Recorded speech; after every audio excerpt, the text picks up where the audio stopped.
recession. Like in 1956, in 1961, in the mid-70s, in the early 80s, in the early 90s, in 2008, in 2020 during the pandemic, and another upon us.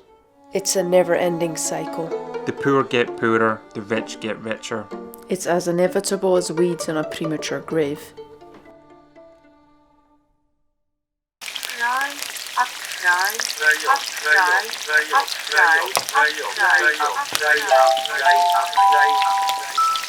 If you weren't my brother, I'd slice your nips and serve them with chips and dips.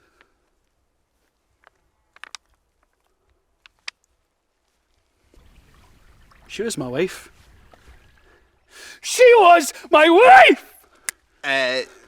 But you don't have a wife? That's not the point! It kind of is. It is, isn't it? Oh, it's testicle time! Stop trying to get the kids to call you daddy! You're their uncle! Kids, daddy. Daddy. Come on, hey, come on. No. I've got to have a bubba. Stop it. Remember the line? We never had a sister. And I propose that Israel's an apartheid state, and that it is genocide. Because that's what the writer told me to say, and he's now been fired. It's not like I actually believe it or understand it. Like, no. I didn't even know it was possible to get your finger trapped in a belly button. It's strapped in there. Are those my trousers? Come back. No. Don't do it! Oh, did he do it or not? Find out soon. Now that's a great opening. Unskilled labour, low-wage labour, pay me less, work me more, do me a favour. I'm doing my best, but I'm sinking lower.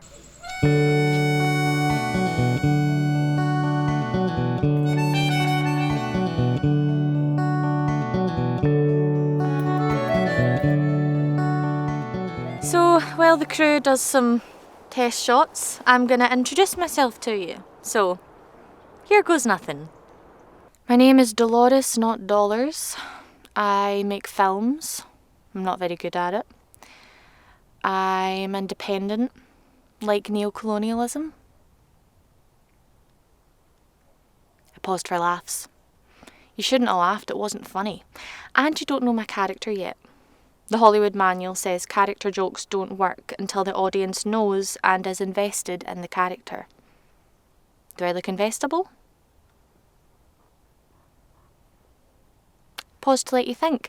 As it turns out, no, I'm not. No one would fund this film. My brother is an influencer on Instagram. He promotes climate-friendly projects in Saudi Arabia and a Saudi charity, Arms for the Right Arms, which offers compassionate bricks to homeless Yemeni people.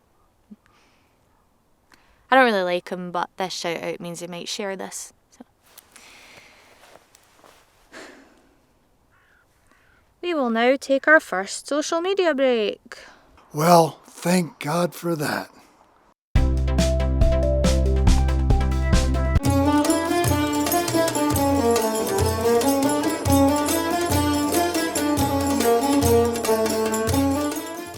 Hello, Insties! A respectful nod to the ladies. A respectful handshake to the gentlemen. Nothing more than that. Strike me down unexpectedly dead. That's stunning. A perfect brick. Strong. I almost wish I was homeless in Yemen. Hey, climate. What's that? You want to hear what I've got to say? You're gonna love this. Saudi Arabian military industries. Let's get SAMI trending, folks. Hashtag Sammy is going to make its own drone. Less airplane strikes, more drone strikes. What does that equal, kids? One planet saved. Disclaimer, Yemeni kids not included.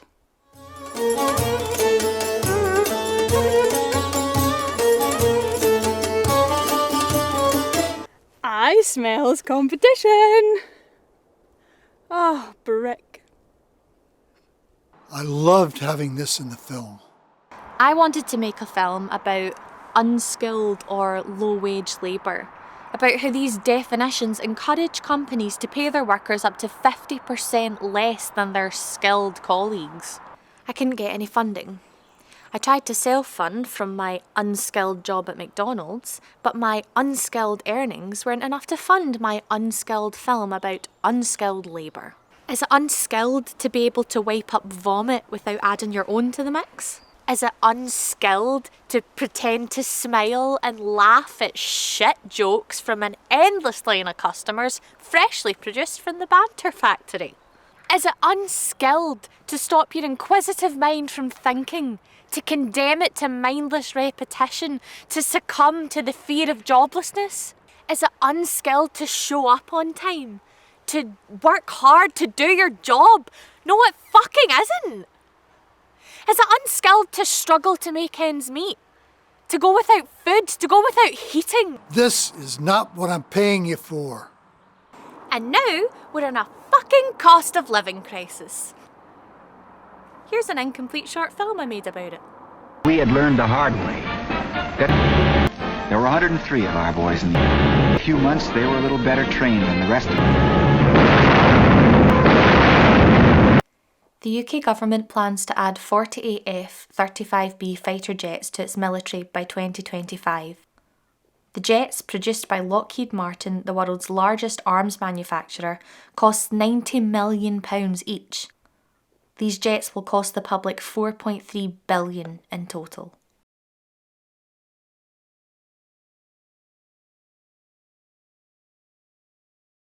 This could supply each household in the UK with 1,037 salad tomatoes. I fucking hate tomatoes. Aye, that's the stuff. 369 courgettes. I'll tell you what you can do with that fucking thing. Okay. 476 peaches. Oof, that's the stuff right there. Oh no, there's no need for that. 19 copies of Pedagogy of the Oppressed. No way. I'm done with educating myself. And then we had to stop because I ran out of money and had to eat the rest of the fruit and vegetables. I say tomato, he say tomata. Now get back to work.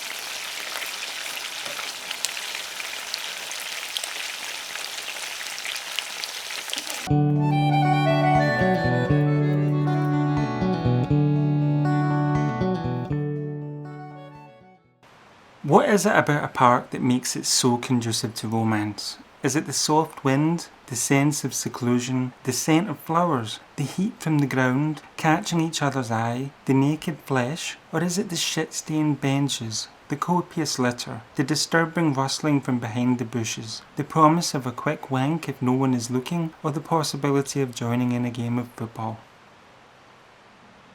There's too much news to include in the fucking film. John Bolton admits on CNN the US planned coups while he was National Security Advisor. Janine Áñez is sentenced to 10 years in prison for her role in the coup in Bolivia to oust Evo Morales. I'm really glad we did this. I'm also really glad. Well, I'm gladder. Then I'm the gladdest. Ah, well played. You may be the gladdest, but you're also the baddest. We can't afford a mortgage. Well, we can't afford to keep renting. Do we need to move somewhere else? We'd struggle there too. When I bought you these trousers, I tried to attach razor blades to the seam of the ass, so you would bleed. A lot. I only started going out with you so I could film us having sex and sell it online. But the only person that buys it is your dad.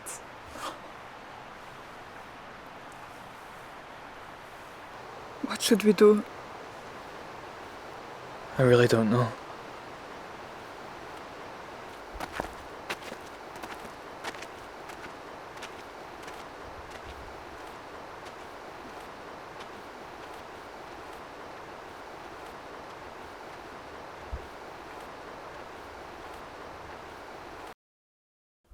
This is my mother. This is my father. This is our family unit. This is my sister. This is my husband. This is my future.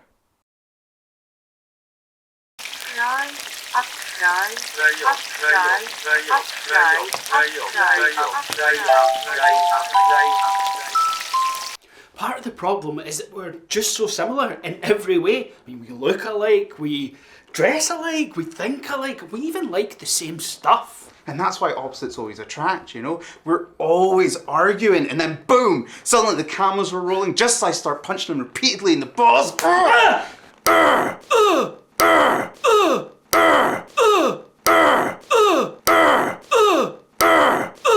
And suddenly I'm the bad guy. I don't think we argued that much at all. We do! No, we don't. Oh my god, I can't believe you're doing this again! Shut the fuck up, Michael! Shut the fuck up! This was supposed to be a nice fucking interview, and you've ruined it. Aw, I'm sorry, bro. Hugsies. No, don't stop!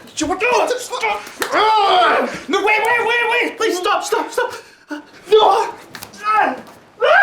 You're probably wondering what the fuck is going on. Or you hate me for assuming that you don't know what's going on. Or you just simply hate me. I'd like to clear a few things up. 1, I am just an actor. 2, right about now, I received a phone call from the guy funding this film. How can I help you, JLC? Fred Hampton, Homes in the Hamptons, Slavers, Jurassic Park, Havana Syndrome, burn their crops, poison their land. I'm Uncle Sam. I'm the man. I'm fine, thanks. How are you? You're out like Nkrumah, like Neto, like Goulart. Hey, we like Pinochet. I'll tell them you were asking for them. They're still trying to find a flat with a mortgage they can afford, but so far no luck. No, I promise I'll tell them. I hate when people don't tell the people I'm asking for that I'm asking for them. Is there anything else? I'm paying you to do a documentary on Tosh Fry, so do it. Why Tosh Fry? Because Tosh Fry is going to die. I'm genuinely asking for them, so please tell them. There's no one. I made that shite up, you know that. Am I insane to want people to see me on the street and say, that guy is totally kissable? I must kiss him, even if it kills me. Well, the cloak certainly adds sex appeal. Marvel movies, TikTok, Distract, Quick Attack, Drone. Warm, fuzzy feeling in the belly when Tosh Fry dies. So, Mum and Dad, what do you think of my new man? This field is owned by the Duke of Lansgate, so we better get this done quickly before he forgets that we suppressed those stories of him killing those asylum seekers. And he tries to shoot us too.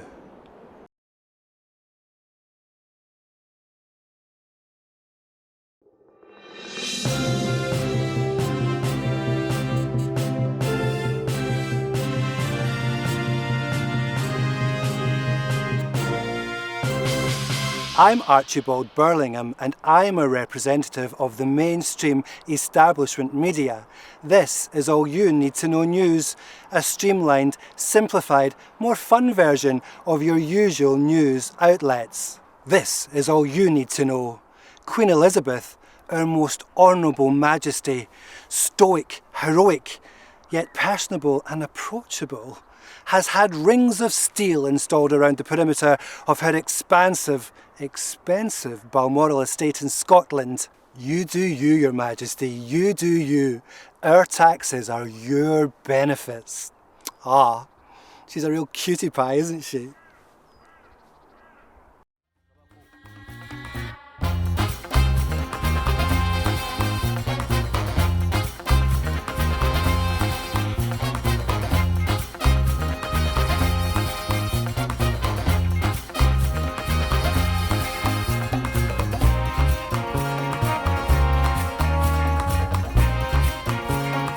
Hi folks, I'm Martin McGrath and I'm standing in the general election in your constituency for this new party I've formed. Yep, that's Bart Bleep. My name is David Hornbury, but I want you to call me Detective Davy.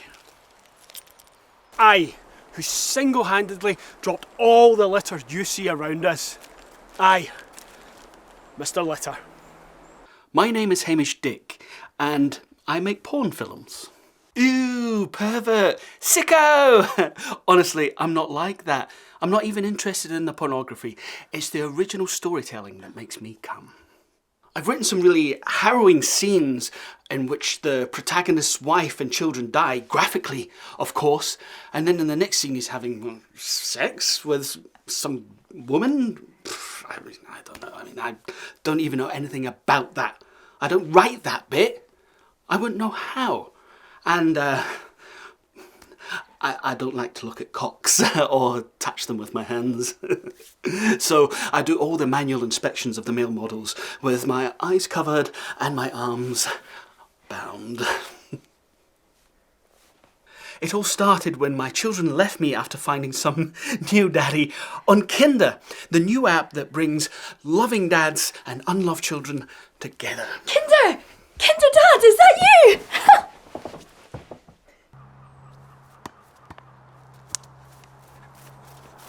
Super signing numero uno, Nicola Ronaldo Brand, kicks the ball, scored a goal. Hit the ball! Ah, it's bad dementias!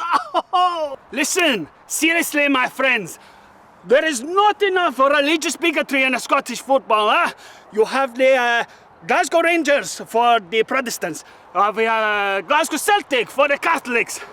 Now we have the newest team, Glasgow Ranjarasa Kalateka for the Muslims, eh? Much competition. Much division. Healthy society, everybody wins, except when you play as, eh? Dad, what are you doing here? Oh, it's a goal! It's a goal! Yes! Oh, what's your name? It's Stephen, okay? Just Stephen. Plain old fucking boring Stephen. Well, plain old fucking boring Stephen's wife, it's left him. She left me for some other guy she met on a dating site. And how do I know all this, you might ask? Well, I set up a fake account on there, messaged my wife, sweet texted her, and now we're finally about to meet for the first time to escape our boring lives. She's in for a right fucking shock when she sees plain old fucking boring Stephen. Dad, I know it's you, hi!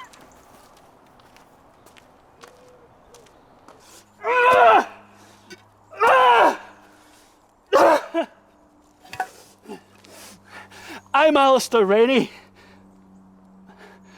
Why are we waiting until the end of the film to say my name? Why am I saying my own name? Daddy! Daddy! Daddy! Dad!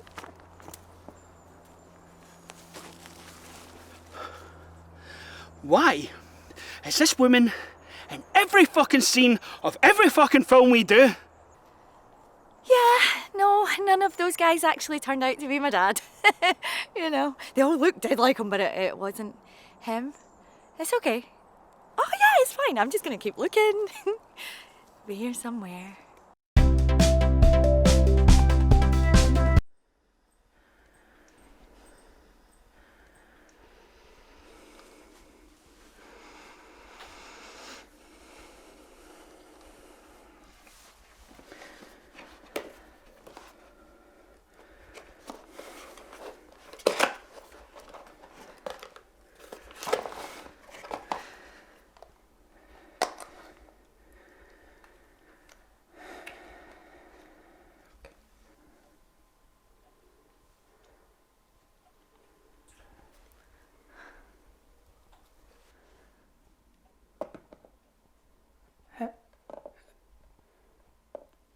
Hello?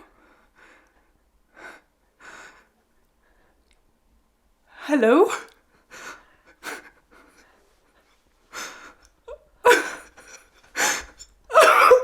Hello?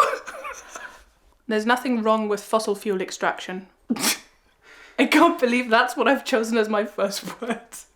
It must be because I truly believe it is not causing catastrophic terminal damage to our planet. I can't believe this.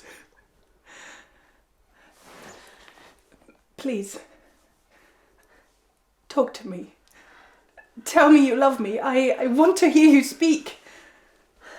I can't believe this is about to happen. With all my heart, I love you. I'm so happy for you. Oh, is that what you sound like? Oh, no, that's disgusting. Away you go. I knew they were trying to tell me something when we were getting married, but I just couldn't hear them.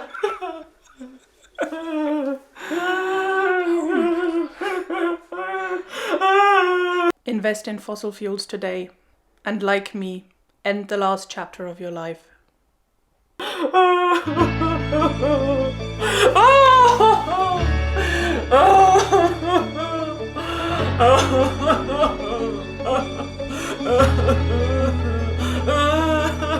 Fact. Alastair was born in 1987 to loving, doting, slightly traumatised, disgusted parents, who are now dead. They named him Tosh Fry, a name he would later disown, claiming it didn't roll off the tongue. Tongues would prove to be a constant source of fascination for teenage Alastair, a quiet boy prone to indecipherable grunting because he liked to hold his tongue. Literally. I was an idiot boy. Trivia. Alastair was voted weirdest looking baby by psychopathic doctors and competitive parents. He is the proud recipient of the Aw Ooh award. During a self-conducted interview, he confessed to finding it hilarious that even back then he was winning awards. He looks back fondly on this memory, despite not being able to remember it. I look back fondly on this memory, despite not being able to remember it. Fact. Alastair struggled at school, falling behind academically, physically, and sexually. An anonymous publicist claims Rennie once let slip to her that he had since improved markedly in 2 of these areas, but would not confirm which ones. She got this information by sleeping with him after losing an arm wrestle. Trivia. Alastair, once an award-winning meatless baby, was dealt the cruelest of fate twists in secondary school when he was pronounced least likely to achieve adulthood by the middle-class asexual headmistress whose assemblies consisted primarily of the pledging of allegiance to the glorification of the British Empire and revealing which children were performing poorly so as to encourage unhealthy competition and good old-fashioned bullying. Fact. Alastair would be all alone in the world if it weren't for the very real existence of his twin brother.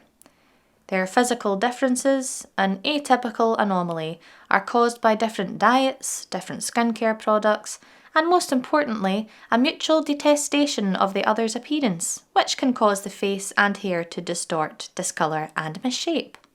Trivia. Alastair maintains they are identical twins. He hates his brother and secretly wishes he would just die despite the lucrative financial rewards from their hit reality television show, Fry Up. Like a culinary fry-up, Alastair describes the show as greasy, unhealthy, and possibly likely to kill you. In this scenario, the consumption of fry-up is equal to the binging of fry-up, culturally speaking. As I'm sure you'll have realised by now, I'm really looking forward to speaking to Alastair. Oh god, I fucking hate this. What am I even fucking doing this for? Who wants to learn more about some fucking actor while so much important shite goes unheard and unseen? As I'm sure you'll have realised by now, I'm really looking forward to speaking to Alastair. They say never meet your heroes, but Alastair sure proves them wrong. Who's he proving wrong? Alastair is so good he could play Godzilla without costume or CGI. Nope. No, not reading the rest of this out. Here's a real introduction for you. A senior editor at If the Price is Right will review it magazine, a Miss Film Head, She legally changed her first name to Film after divorcing her second husband Richard, but keeping his surname. Anyway, she proclaims Alastair a modern great after learning from a Mexican friend that workers in McDonald's in Guadalajara earn the equivalent of roughly $1 or 76 pence an hour. Desperate magazines, Desperate by Name, Desperate by Nature, Desperate for desperate people who'll do desperate things, or so goes their catchy desperate slogan, risque installation on Alastair as a fake beggar revealed a few things. Being lucky is paramount, and in the West we aren't interested in neutralising its importance. And also, unskilled labour as a term is now considered outdated. It's been replaced by low-wage labour, or some other equivalent. How did they determine it's low wage? Because it's unskilled. And how did they determine it's unskilled? I got a kebab with the money people gave me. Stop cutting to Alastair. The audience isn't supposed to see him yet. We'll just have to edit that out. Kebab! And now the moment none of you have really been waiting for. Alastair Rennie.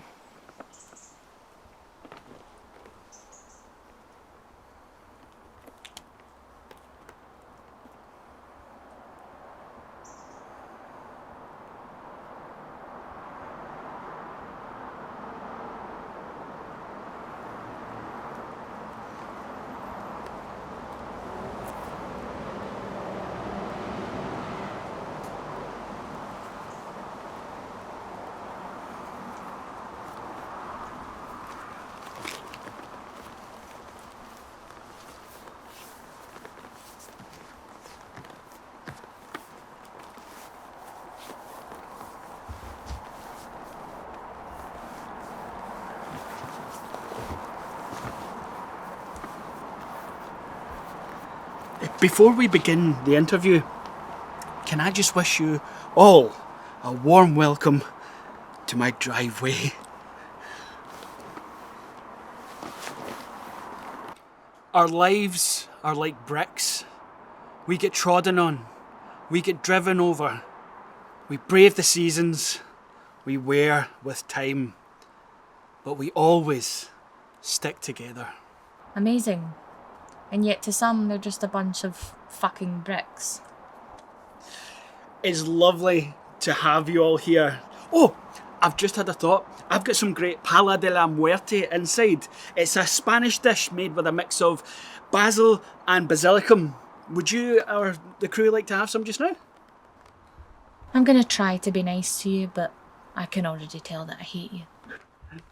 I'm probably going to surprise you with this, but this makes me respect you as a woman. Even more than I already did. But my respect for you, because you're a woman, was already high. As a woman. You could have offered us something to eat one of the many times you told us the toilet was out of order. My toilet is out of order.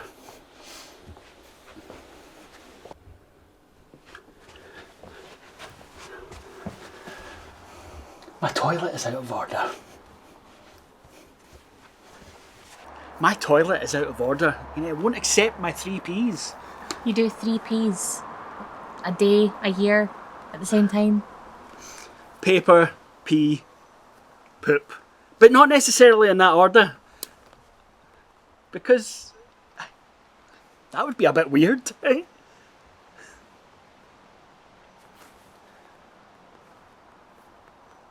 Yeah, I'm happy for you or any of the crew to pee in the sink. The sink is full of dishes.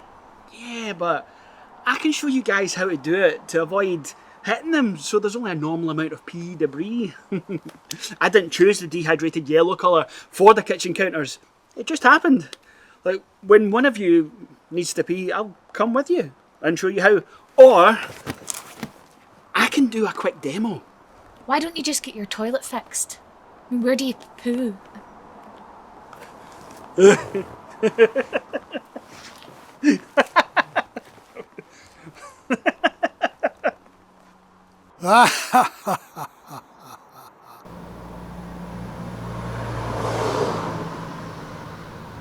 Alastair Rennie. Before we start, can I just say, my toilet is out of order?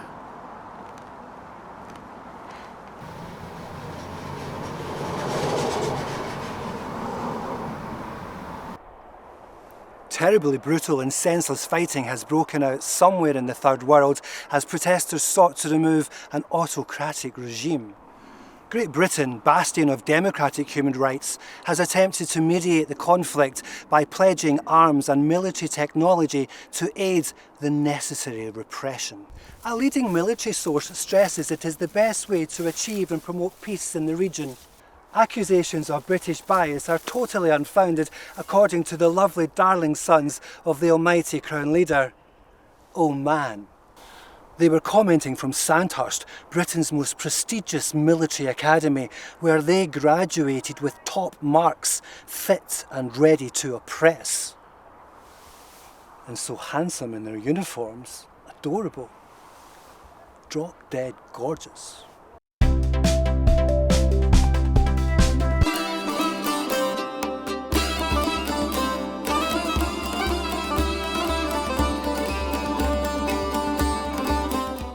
Hello, Insties! A respectful nod to the ladies, a respectful handshake to the gentlemen. Nothing more than that. Just a quickie today. 40% of UK arms exports are directly to Saudi Arabia. Mega props! Props mega! Get your arms around me! Nothing more than that. If you're in the UK today and you're angry that you can't get access to explosive military gear, come to Saudi Arabia, join Arms for the Right Arms, register charity, and we'll hook you right up. Arms for the Right Arms, at the right price. All profits go to the Right Arms. I love this guy, genuinely. I want to follow him. Where does he live? It was only when I looked around that I realised that I was the only white member of Boko Haram. Oh fuck, I'm out of here.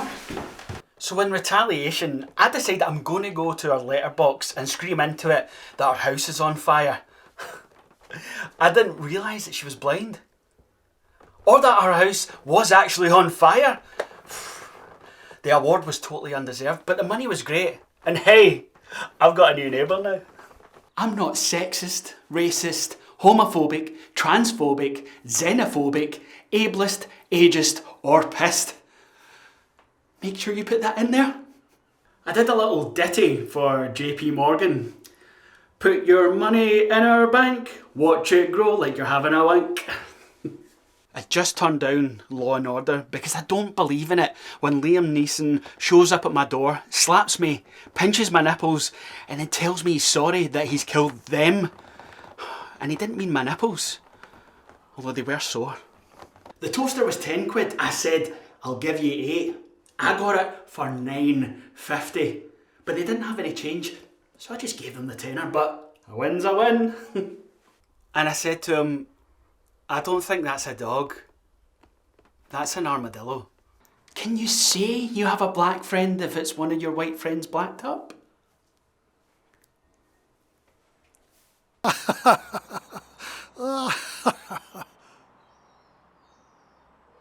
Alastair. You're very welcome. Shut up.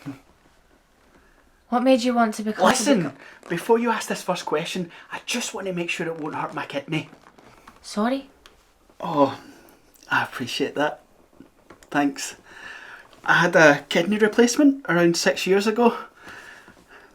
I nearly died. I don't really like to talk about it. This first question isn't going to hurt my kidney, is it? I hope it will. I'm just kidding. Now you've got me sounding like someone who talks about their near-death kidney replacement experience all the time, and I normally don't even like to mention it.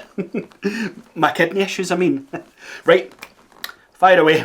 What made you want to become a terrible actor? That question was a stinger. I got yous. I was just joking. I'm a practical joker, alright. Like, I won't mention it again.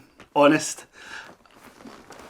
I'd actually prefer it if my kidney issues weren't a part of this documentary. Would that be okay? I'm okay with you not being in it too, you sack of shit. I feel bad now because you've clearly been wanting to use that in the film. You've just asked all those questions about it. You know what? I'm a nice, genuine guy. You can use all of this. Just let's not talk about it for the rest of the interview, though. You're an actor. How is that possible? I was only kidneying. Do you get it? You guys, right? Nearly died. Good times. Hiya, my name's Anne-Marie. I work in a chip shop. I mostly do double shifters now due to this cost of living crisis. I used to only do a doubler on a Tuesday, but needs must when money's bust. So I start at 10 a.m. When I get there, I need to wash the windows, do the counters, clean the surfaces, wipe the shelving, and clean down the front of the fridges. On a scale of 1 to an absolute bastard, I say that's a 9. And then I need to organise the counter. That's put out the papers, the containers, fill the sauces, butter the rolls. And then I need to go and mop the front flare. On the absolute bastard scale, that's a 9. And then I get all the school wains all rushing in at lunchtime. And I need to serve about 50 of them on one go. That's a lot of serving, a lot of chatting, a lot of back and forth. On a scale, I'd say that's a 5, because I actually quite like the kids. The shop shuts at 1:15. And I need to find myself something to do for 2.5 hours without spending too much money or using too much petrol. And that can be an absolute bastard too. So normally when I get back, I'm either doing the frying or the pizzas. But normally I do the pizzas, so I take all the lids off the pizza fridge and then I get the cheese machine and I grate all the cheese, and then I need to wipe it all down and change the blades and then put the mushrooms through the machine and clean it all again and then put the machine away. And then I need to chop the onions, the peppers, the smoked sausage, the ham, and then I need to blend the tomatoes. All the while I'm looking for the delivery orders coming in, answering the phones. On the absolute bastard scale, that's a 9. So I start cooking the pizzas, and then I need to take the orders for the in-shop customers, have a bit of banter with the regulars, building pizza boxes, mixing the dough, answering the phone, and cleaning all my corner. And that's about a 5 on the absolute bastard scale. And then we do the shutdown. That means that I need to clean all my pizza corner, wash the dough ball, clean all the boards, clean the range, brush the flare, help dry the dishes, put all the utensils away, and then it's time for me to go home. I'm usually knackered by that point. That is an absolute bastard. And then I'm home for about 11, just to come in the next morning and do it all again. I'm feeding a lot of people and not getting paid very much money for it. No like they fancy big chefs in the Michelin star restaurants anyhow. They can't be feeding very many people the way the money is. And I think that's an absolute bastard. Here, why don't you give me a wee role in this wee film that you're making? Because I reckon I'm a fucking star, by the way.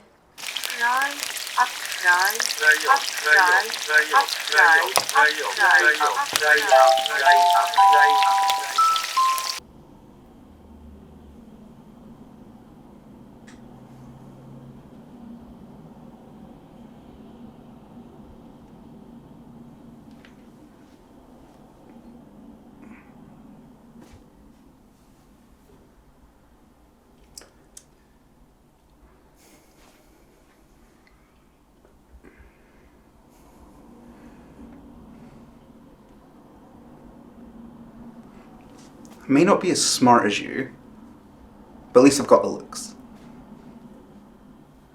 We're identical twins.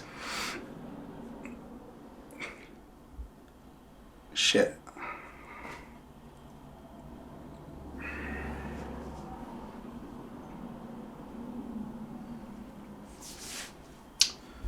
So,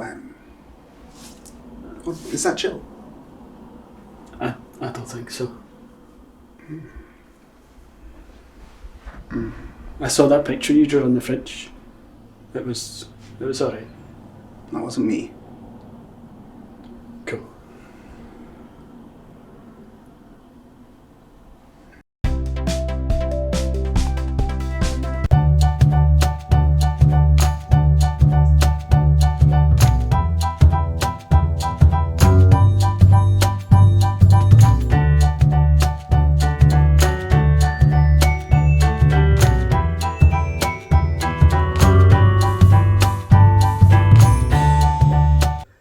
put on my special woolly cardigan because I was having my soggy cornflakes. I like them super soggy, like they're yesterday's cornflakes, yesterday's milk, and today's mouth.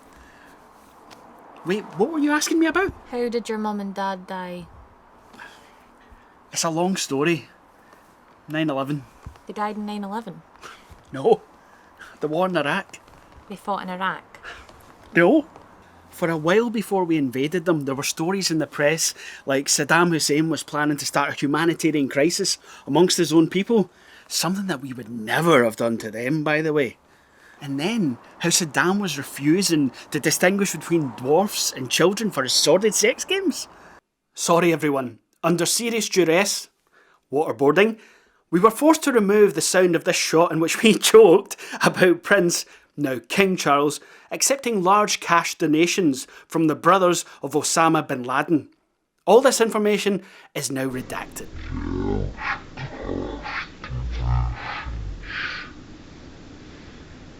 I don't know all the information.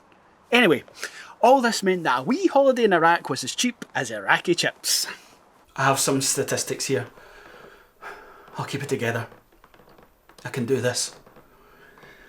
It is estimated between the start of the war and 2015, the US spent $819 billion on war costs in Iraq. I remember the last thing my dad said to me before they left. Weapon of mass destruction. I'll show them a weapon of mass destruction. And then he pointed at his penis. Like this.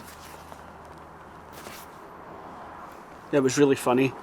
And then he turned serious and said, actually, I meant your mum. And off they went. So there actually was a weapon of mass destruction in Iraq. I promised myself I'd keep it together. Come on, Toshi. Around 4,500 American soldiers were killed in Iraq. They were having a great time, sunbathing, swimming, exploring the local culture with more than a hint of casual racism. My dad probably joking with the locals about how we used to own them. Them joking back, calling him Abu Reha, father of stinky smells. My dad laughing along but then getting angry when he realised he was the butt of the joke. When all of a sudden, a coalition airstrike hit their hotel. They were both dead. Strength! Strength! Man up! Come on! Between 2003 and 2009, there were 206 British military and civilian deaths in Iraq. All I have left of them are my dad's swimming trunks. I wondered why you had them. And the 2 pubic hairs that were stuck to the inside.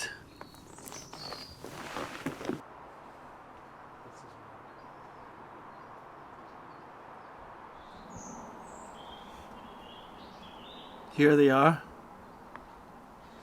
Would you like to hold them? Oh, it would be a dream come true. Oh, I'm better. I'm better. Honestly, I'm good now. To date, there have been over 200,000 documented Iraqi civilian deaths. I actually feel a lot better. How did your brother cope with them dying? It's a shame, but he was too young to remember them. Wouldn't he have been like 15 when it happened? Yep, at least. And we didn't have any other family, so I became dad and he was mum. It got a bit weird. No other family? You little bastard.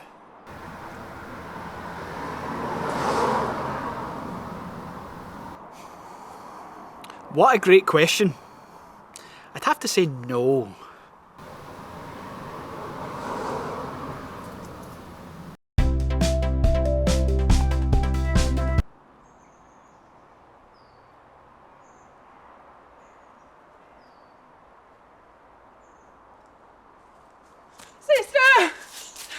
Sister! Gran's dead! The dementia got her head! Now she's dead! In bed!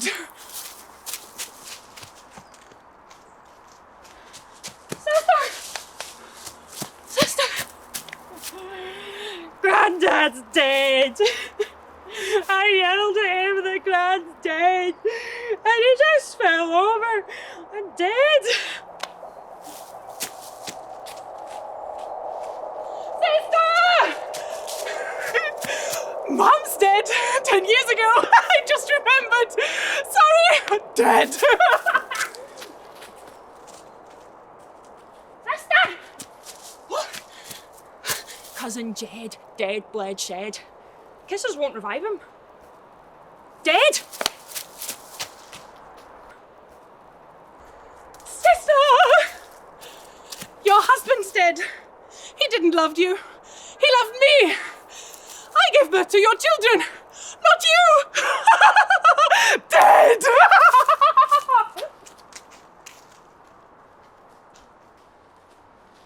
Sister! Dead. Dead. Dead. Dead. Dead. Dead. Dead. Dead. Dead. Dead. Dead.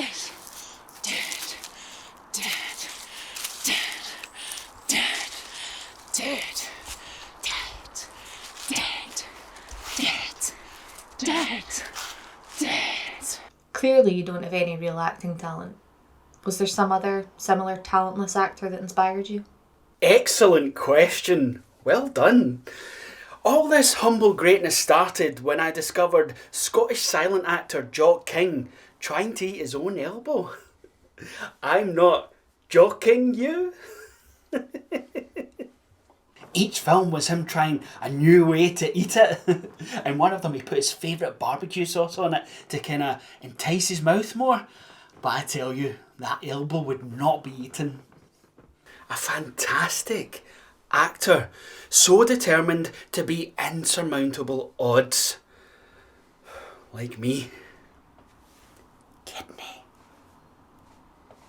Oh, there was this other one he did where he was in some beautiful forest and suddenly the trees started falling on top of him and he was running to get away and boom! He tries lunging for that elbow while it's all distracted. A bit like this. Oh, I'm really enjoying that bird over there. Ah, damn it! Somehow, it always knows. He died on set that day. You think I'm mental? I am.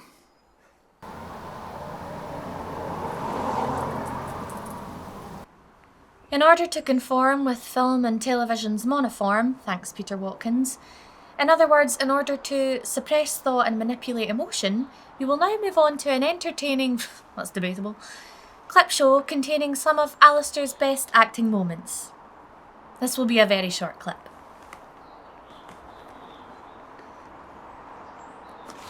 You're doing a great job. Kebab. Bastard. Terrified dog eats munchie box.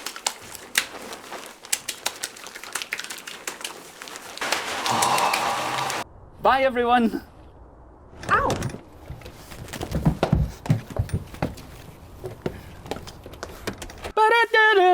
Come on, baby. Come on, baby.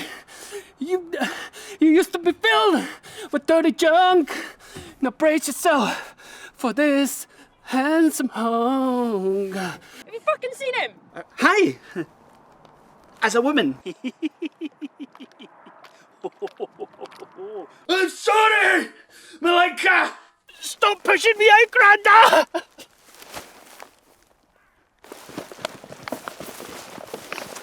Well, that's all we got time for here.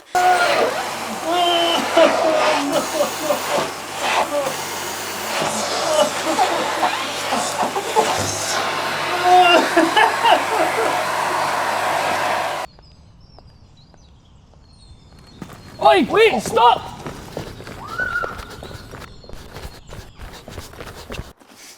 That was a real gun.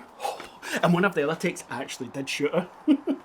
That's when we realised it was a real gun. A funny story about the hoovering scene. We did 198 takes. It took over 2 weeks. And by the end of it, I was actually trying to hoover myself to death. I loved it! Okay, that's enough reflecting. Speaking of death, what happened to this actor?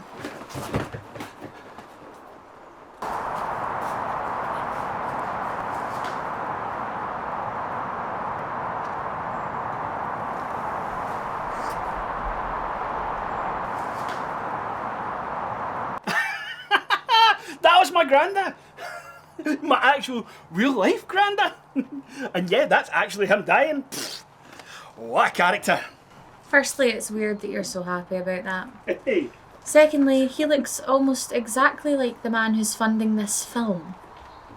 It can't be. No, he actually died in that scene. I hope so anyway. Otherwise, I'm a dead man. Oh, you're so right, my boy.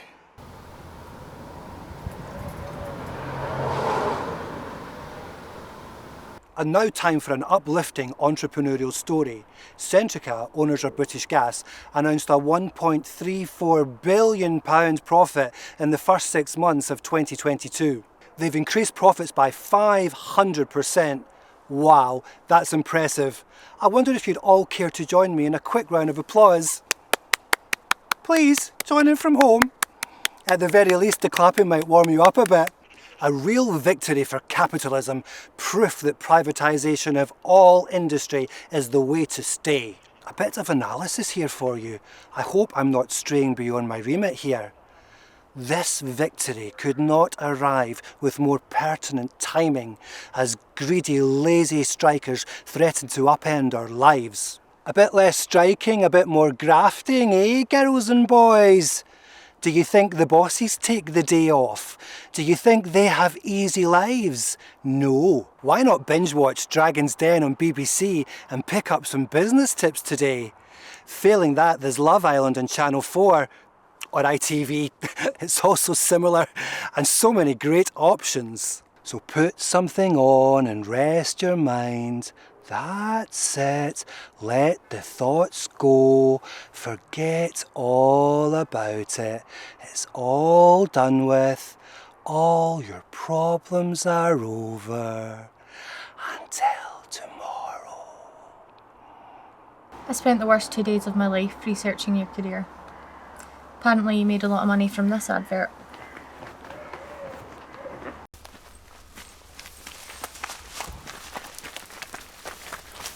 We have got the thing. Yes, it is our thing now. Nobody will catch us or the thing. Yes, that is the thing.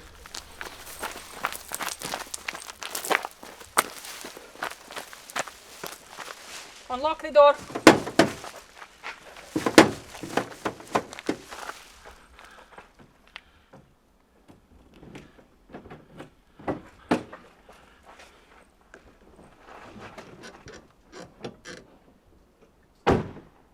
Hurry up, they're gaining on us and on the thing.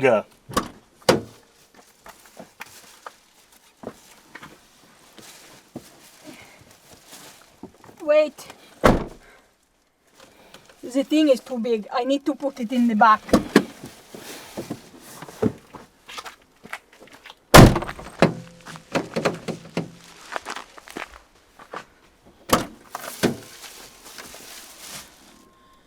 Please don't catch us. We need the thing.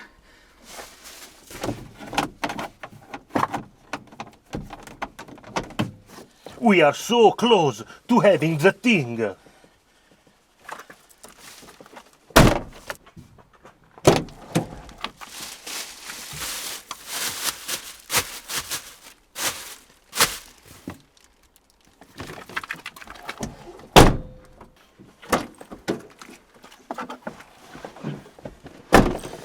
Wait! I have not locked the back door. The thing could get stolen.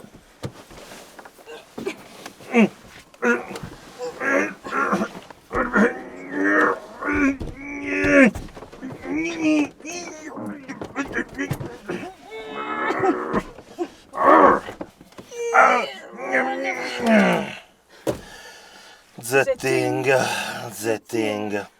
I love the thing.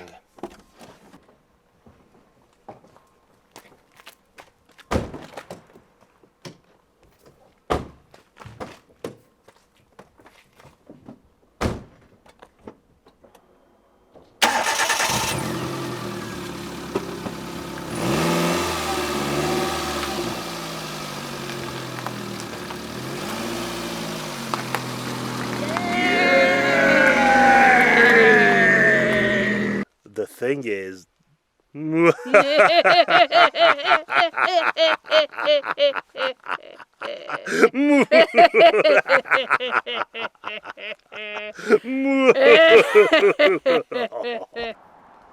Pretty good, right? You were in that. Yep. Isn't it obvious? Clearly you weren't in that. And what the fuck was the thing? Good question. I was told it's about satirizing the evil Russian stereotype which is so prominent in Western culture nowadays. I mean, how often is the villain a Russian? There is also an element of class warfare, as in it is pointless to steal objects. It's a whole way of life that needs to be seized in order to re-equilibrate wealth. Who the fuck are you? I'm Alastair Rennie, beloved by many. Some critics maintain that the advert actually condones Russian aggression, but I am keen to stress that they only promote peace in Eastern Europe, and I am convinced that neither NATO expansion nor Russian aggression can achieve that goal. Oh my cash, there's 2 of them.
Well, I guess that explains this monstrosity.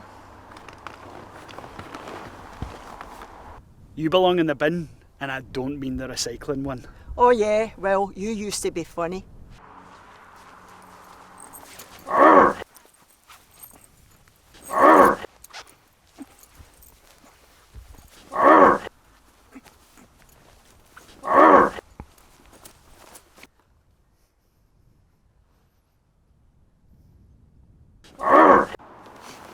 What can I say? It's always nice to meet a fan who likes what you do.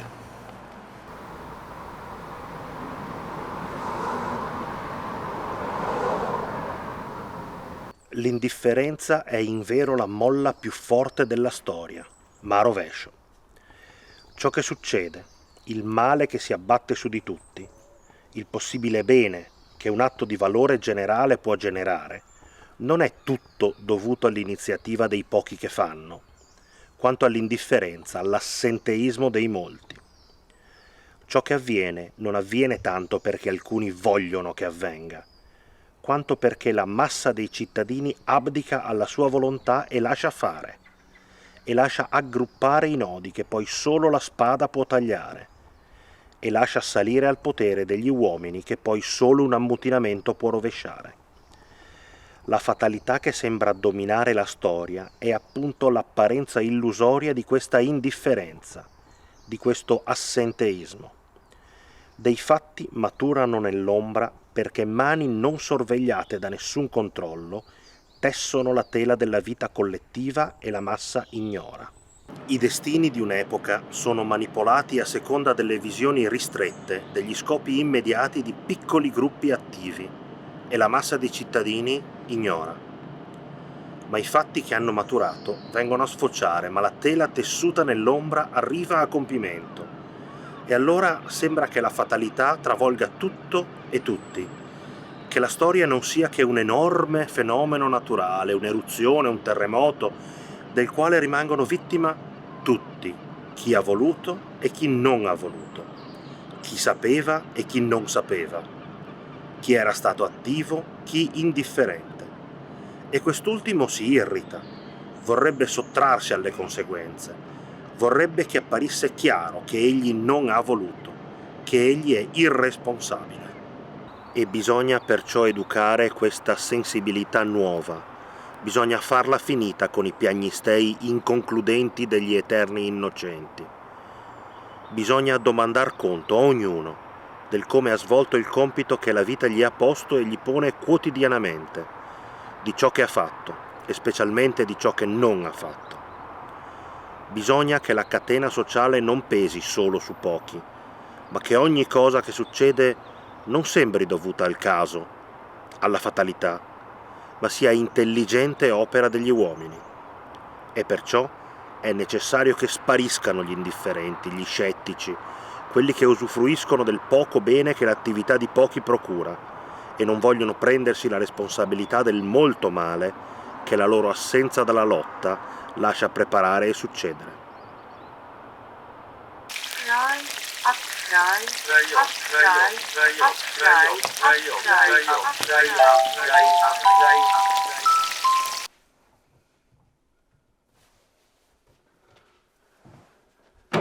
Oh my god! Tosh! They accepted our application! Yes! We're gonna be on the next Dictator! Yes! You put the dick in dictator. You put the potato in the tater part of Dictator!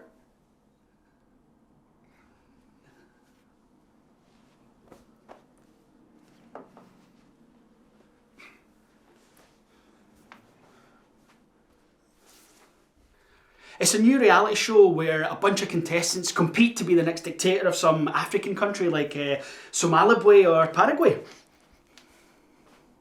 You definitely made that last one up.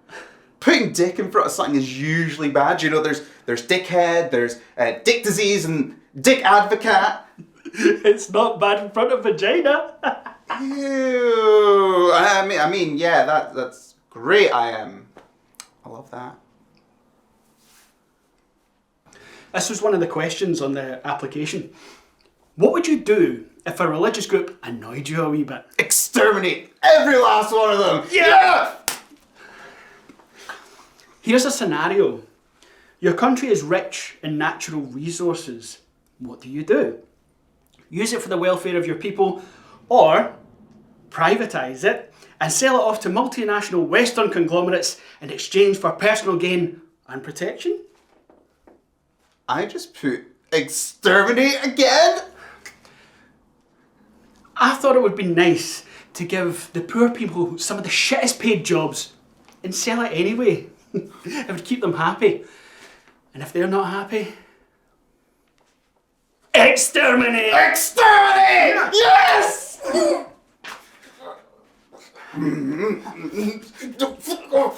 What are you doing? Fucking ham hands! You're such a weak bitch! Oh, don't be a dick!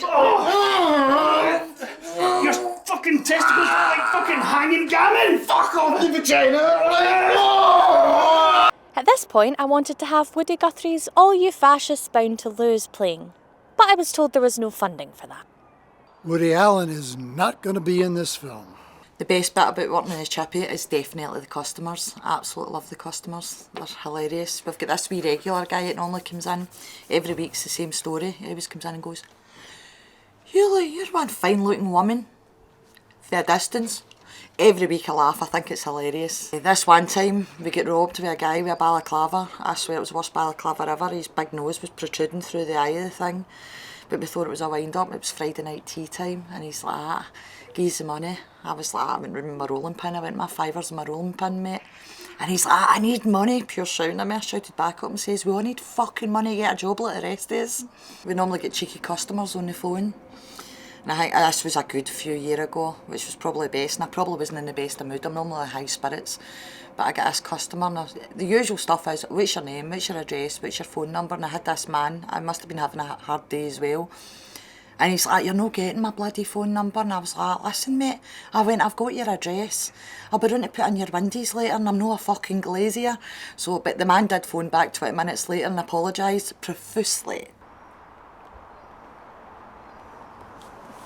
Sorry, I just lost what little enthusiasm I had left. I was reading how BP made a profit of $6.9 billion between April and June. That's 3 times as much as they made this time last year. And our energy prices are tripling, quadrupling, rising out of control. How is that justifiable?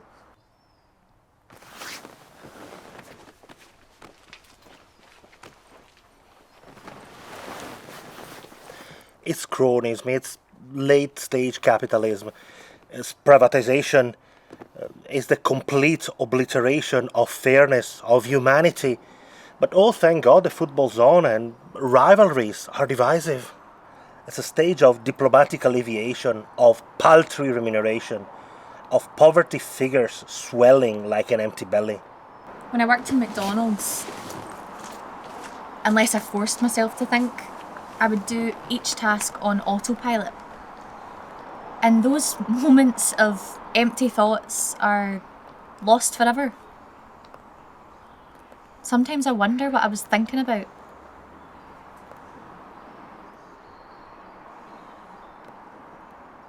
Satan! I mean, Granda, how nice to see you aren't dead. Please don't kill me! Boy, I'm going to eat your ass. No wonder he's scared of you. I'm gonna beat your ass.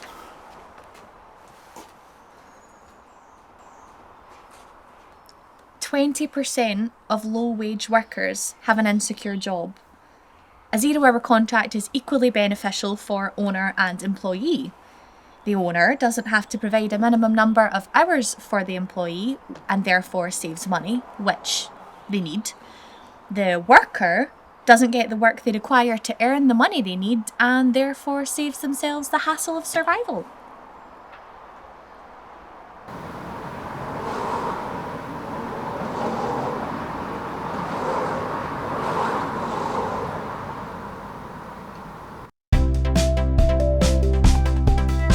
Do you like hugs?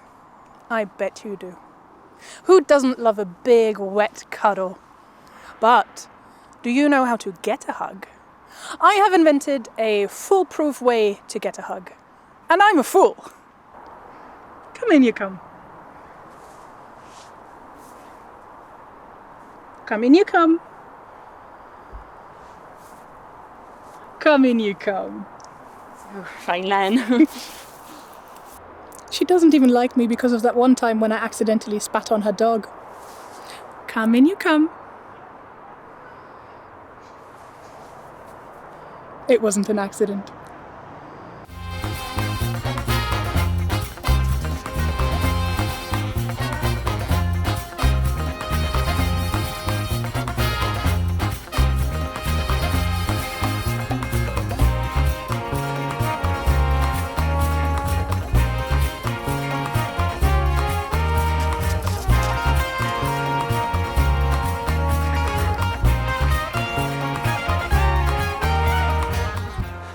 How does he always know where I am?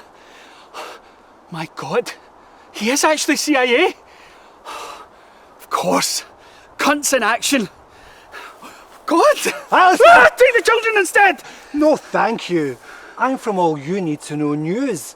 We understand you've been chased by your granda and that he's hell-bent on killing you. If you know, then please get help! No way, Jose.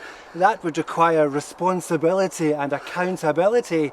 And besides, this is too much fun. And to think, I used to watch you and admired your face. If you could say something to Granda just now, what would you say? I've been preparing for this for a few minutes now. I'd say...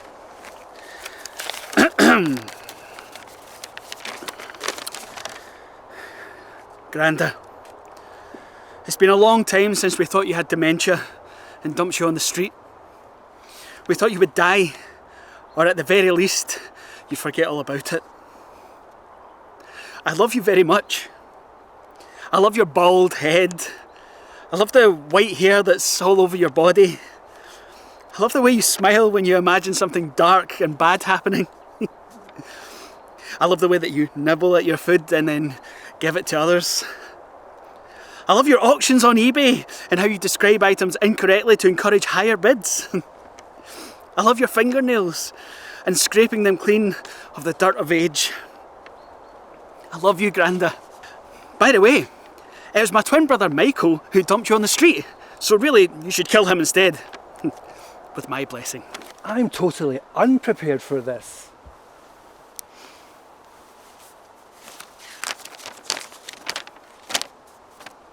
I've covered a lot of poverty. A lot of kids have died. A lot of women have slept with me. A lot of men have slept with me. But the emotional value of what you've just said is unmatched. I haven't felt this close to tears since hearing the economic sanctions in Cuba will continue to plight and blight their beautiful country. Guantanamo Bay is stunning land, and that's the only real story. Alastair Rennie, Tosh Fry, loved by many, certain to die. Oh, I really hope he dies.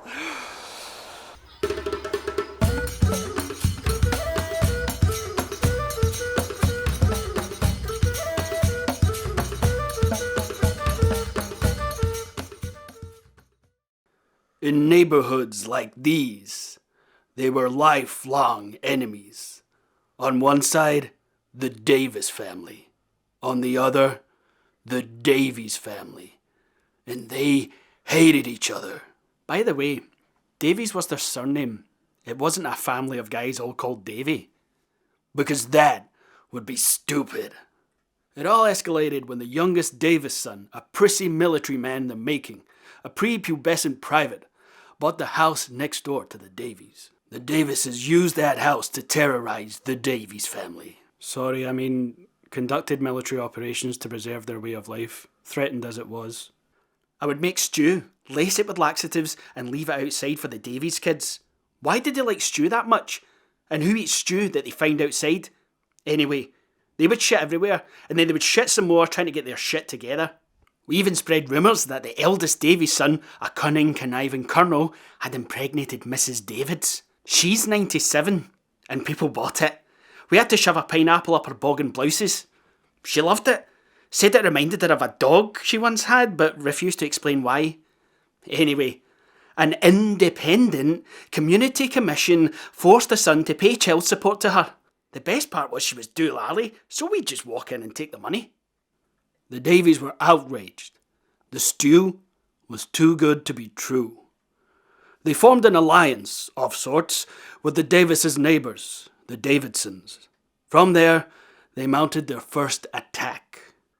We pretended the Davidsons' regular gardener had cancer.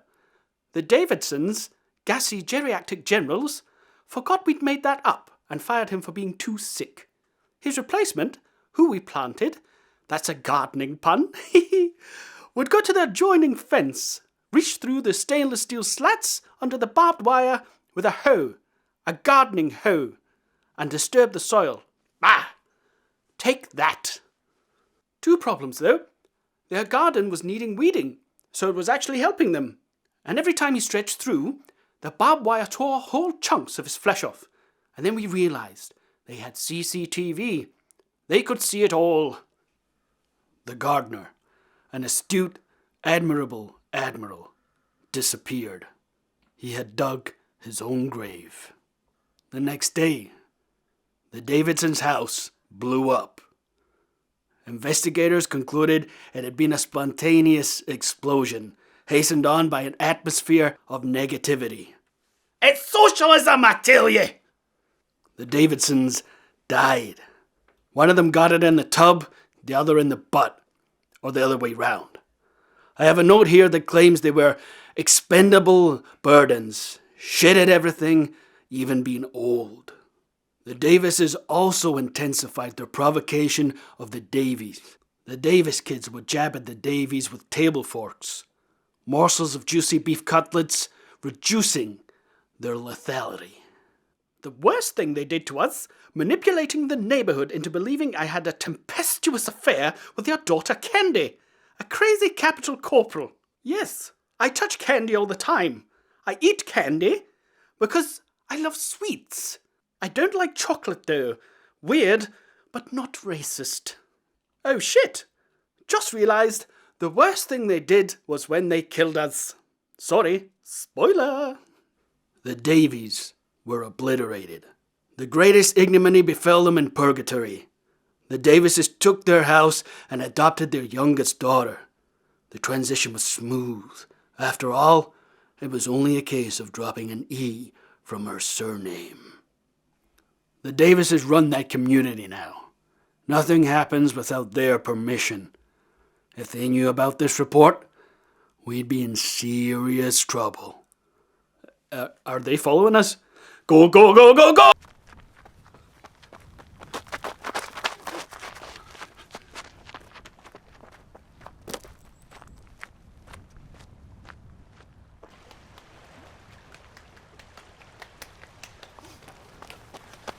You bastards! You bastard! Hi, Granda! Porn culture, war culture, cancel culture. From Custer to Buster, Buffalo Bill to Buffalo Wings. Damn it, there's 3 of him. It's like a threesome and everyone's the same person. And I'm watching in the corner. It's time to play Which One Should I Kill? The rules are simple. Each player will answer one question. If they get that wrong, they will be eliminated from the game and from life. Unless they can save themselves by showcasing a hidden talent. I'd like to object on the grounds that all my many talents are already visible. It's the cops, it's the feds, it's the pigs, it's you. If your hidden talent is good enough, you will survive until your next wrong answer. Think of it as a parody of life. When you lose your job, you frantically look for another one, or else die in poverty. Ew! I don't have to think about that. It's time to play Which One Should I Kill? You! Name one of the things I'm wearing underneath these clothes. Wrong! Correct. I'm sure we'd all like to see some proof of that.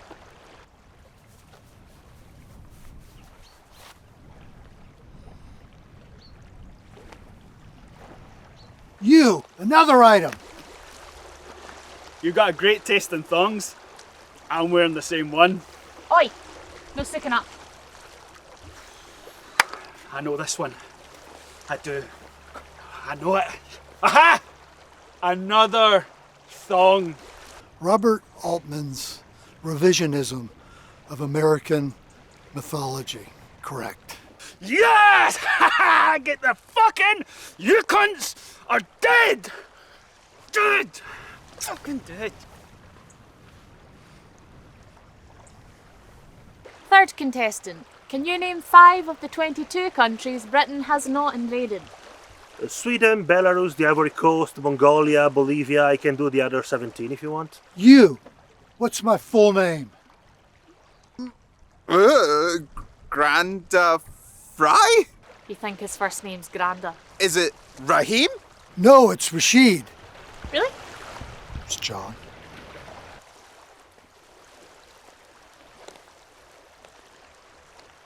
And now, a poem. Gladly have I been aroused by the name tag on your trousers, for it was that of designer and not of yours. Old skimpy, bald, aging, mountain man. Ugh.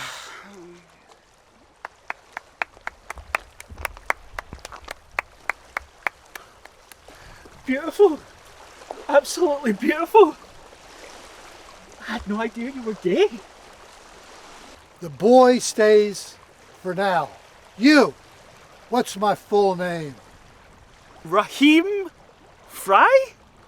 Correct. Yes! Woohoo! Yes! You're not even reading the questions right. Granda knows what he's doing, right? I love you, Granda! Third contestant. How many proud Africans did Britain forcibly enslave and transport? It's estimated at around 3 million, but I suggest that those figures are conservative, like the best of British tradition and culture. You! Am I hotter than a hot, sweaty day? Oh yeah, you're scorching, sizzling, bringing sexy back for granddads everywhere! Yeah, boy.